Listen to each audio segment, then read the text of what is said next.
जैसे अरविंद केजरीवाल ने सीएम रहते प्रदूषण के मुद्दे पर बातें बनाने और पड़ोसी राज्यों पर आरोप लगाने के अलावा कुछ नहीं किया, ठीक उसी रास्ते पर आतिशी मरलेना चल रही हैं। प्रदूषण से जब दिल्ली की सांसें घुटने लगी तो आतिशी मरलेना आनंद विहार पहुंच गई और कहा कि जो बसें यूपी, राजस्थान और हरियाणा से आती हैं, सारा प्रदूषण वही फैलाती हैं। अब तक आम आदमी पार्टी की सरकार पराली जलाने को प्रदूषण का कारण बताती रही, लेकिन इसमें सबसे ज्यादा पराली पंजाब में जलाई जाती है और पंजाब में आम आदमी पार्टी ही की सरकार है, इसलिए पराली को छोड़ अब बसों का प्रदूषण कारण बताया जा रहा है। वही बात गोपाल राय ने तो 3 पड़ोसी राज्यों को पत्र लिखकर कहा कि वे दिल्ली में अपनी डीजल से चलने वाली बसेस न भेजें। आम आदमी पार्टी की इस नौटंकीबाजी से नाराज होकर एलजेबी के सक्सेना ने आतिशी मरलेना को अपने रडार पर लिया और उन्हें पत्र लिखकर खूब खरी खोटी सुनाई। एलजेबी के सक्सेना ने अपने 4 पन्नों के पत्र में दिल्ली को दुनिया के सबसे प्रदूषित शहर के रूप में चिन्हित किए जाने पर सवाल उठाया।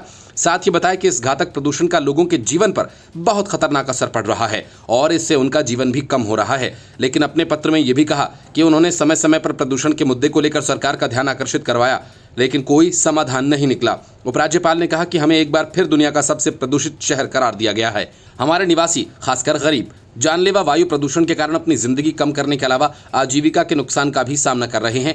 पहले की तरह कोई ठोस जवाब नहीं दिया जा रहा और कोई समाधान नहीं किया जा रहा। सक्सेना ने कहा कि उन्होंने कई मौकों पर प्रदूषण की स्थिति की समीक्षा करने के बाद अपनी चिंताओं को व्यक्त करते हुए मुख्यमंत्री को पत्र लिखे।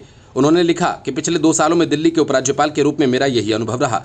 अपने कर्तव्यों के निर्वहन में मैंने कई मौकों पर स्थिति की समीक्षा की, पड़ोसी राज्यों के मुख्यमंत्रियों को पत्र लिखे और उन्हें अपने मुख्यमंत्री के समक्ष विधिवत रूप से प्रस्तुत किया। एलजी ने जोर देकर कहा कि दिल्ली में मौजूदा स्थिति पूरी तरह से टाली जा सकती है और इसका समाधान हमारे अपने हाथों में है। उन्होंने अरविंद केजरीवाल के साथ इस मुद्दे को उठाने का भी उल्लेख किया। उन्होंने कहा कि भले ही राजधानी प्रदूषित हवा के कारण दम घुटने लगी हो, जो आगे बढ़ने के साथ और भी बदतर होती जाएगी, मेरा अनुभव रहा है कि स्थिति को पूरी तरह से टाला जा सकता है और इसका समाधान काफी हद तक हमारे अपने हाथों में है। उपराज्यपाल ने अपने पत्र में आगे लिखा कि आपके पूर्ववर्ती अरविंद केजरीवाल के साथ कई बैठकों में मैंने इस मुद्दे को उठाया। उन्होंने ये समझाने की पूरी कोशिश की कि ये दूर करने योग्य है और इसका समाधान किया जाना चाहिए। हालांकि मेरे सभी अनुरोधों पर ध्यान नहीं दिया गया। उन्होंने मंत्रियों, नीति निर्माताओं और अधिकारियों से पॉश इलाकों से बाहर निकलने और स्थिति को खुद देखने का आग्रह किया।